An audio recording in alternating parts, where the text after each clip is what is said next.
Okay, I want to say this respectfully. What the f is this? This is my story, told my way. Jeez!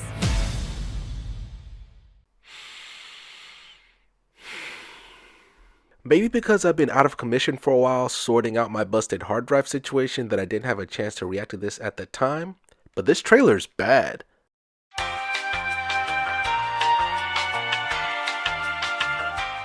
Okay, obviously this video is massively late, but this video was supposed to come out last month, but you already know why that didn't happen. However, I was lucky enough to salvage some parts of that video, and I will work with those parts to make the rest of the video. So don't be alarmed if some parts of this video are dated, but even after looking over the script I wrote for the video, everything I wrote down still applies. So yeah, enjoy the video.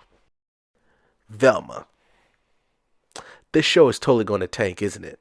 Like a lot of you, I grew up watching Scooby Doo, and this is obviously a very different depiction of Velma than we are all used to.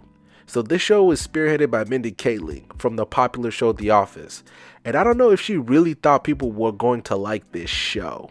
Mind you, what I am going to talk about right now is my impressions of the trailer, but I'm going to cut to the chase right now. I'm not going to watch this show. But I have a few questions.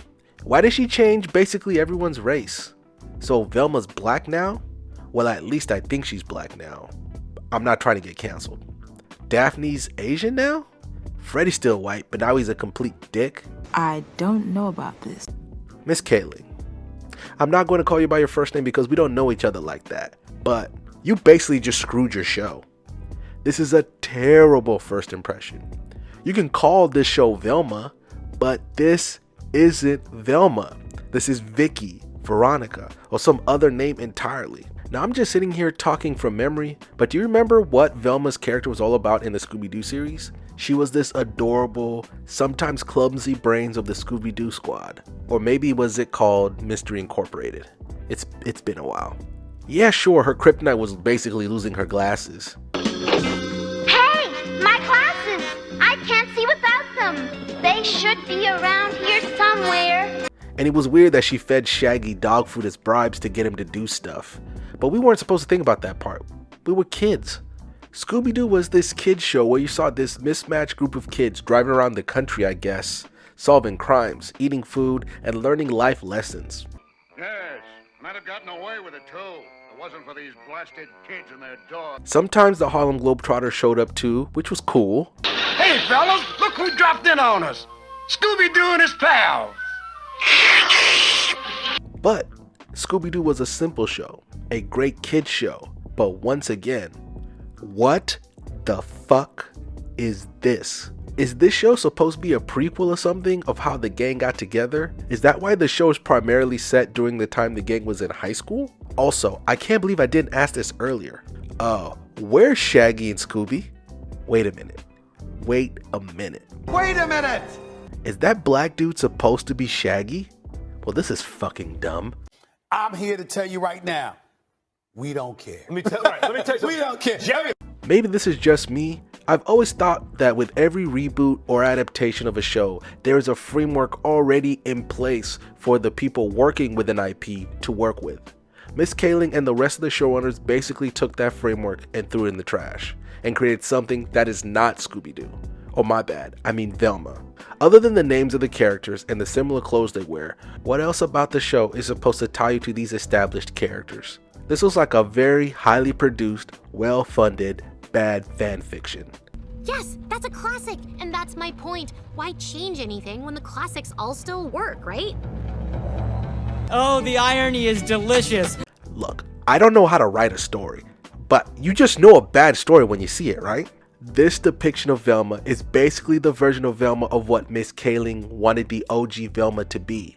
I guess it makes sense why she also voices the character. You wanna know why every time we get a new Batman, he always has the same backstory? Also, it's kinda crazy that there have been like 5 live action versions of the titular Dark Knight in my lifetime, but I digress. It's because that backstory is the framework of what makes the Batman the Batman. Bruce Wayne's parents have to die in Crime Alley because without that, we don't have the Batman. I don't understand why so many showrunners constantly don't understand this concept. Who killed Hannibal? Who killed Hannibal? And then get surprised and defensive when viewers don't like the shows, movies, or whatever they create. Anybody keeping up with pop culture knows we've had a few very high profile adaptations recently, and ironically all of them have very different outcomes. Starting with The Witcher, which started off great, but season 2 showed huge cracks which eventually led to Henry Cavill leaving the show entirely, leaving the future of the Netflix series in serious jeopardy. Now, I don't know a lot about The Witcher besides the fact that I've played the second game in the video game adaptations, but I'm glad to know that when Yennefer wanted to kill Ciri, spoilers, I wasn't wrong in thinking how weird it was, and this story development came out of nowhere, and according to fans of the series, this didn't happen in the books. I've heard from basically everyone that I shouldn't even watch the Blood Origin movie because apparently it's straight up dog shit. The Lord of the Rings Rings of Power Amazon show is very polarizing because I've heard people both love and hate the show. But lately the detractors I've been noticing have been winning, which is a shame because Amazon dumped $1 billion into the show, and this is definitely not the reaction they expected. However, with the investment they made, they have no choice but to keep moving forward. Thank the Lord that The Last of Us HBO Max show adaptation is amazing and gives us hope that if an IP is respected and adapted faithfully, obviously with the right extra additions, because every adaptation, no matter what IP it is, needs a little extra added onto it when changing mediums to make it viable, so that an amazing product can be created. But I will say good luck to those same showrunners when they start adapting The Last of Us Part 2. That story was a complete mess. I bring up these examples because it shows how easily a fan favorite show can fall from grace, that no amount of money or resources can make a show universally loved, and how with some respect and careful planning you can create something truly incredible. Miss Kaling, how could you do this to Velma? How could you strip away and butcher an already established character like this? And now you're surprised that people don't like what you've created?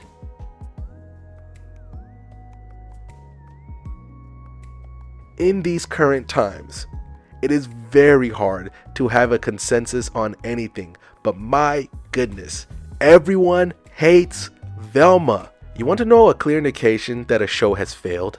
It is when the showrunners attack fans and viewers for not liking what they created. You see it in Velma, you see it in The Witcher, there's probably 15 other examples I could name. It was your job to get us to like it. Why are we as fans supposed to like whatever you create, regardless of quality? To use another Batman analogy, you want to know why people love Heath Ledger's Joker in The Dark Knight?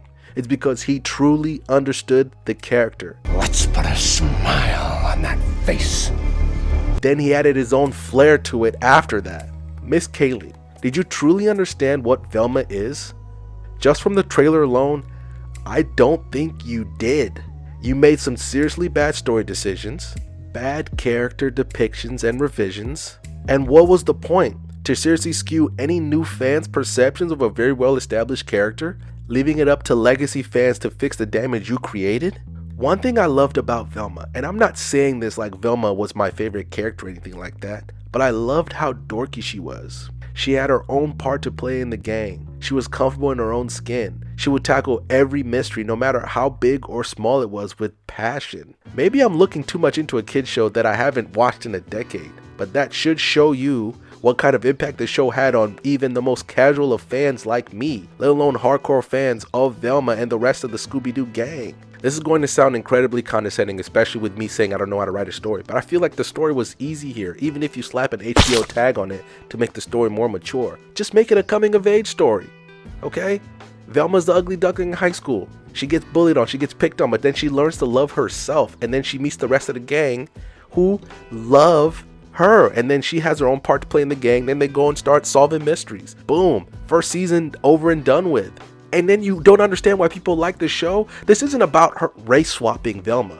This is about diametrically changing her as a character, and I hope you truly understand this. That's why people don't like it. Even looking from the trailer, is she gonna be straight up racist at some point?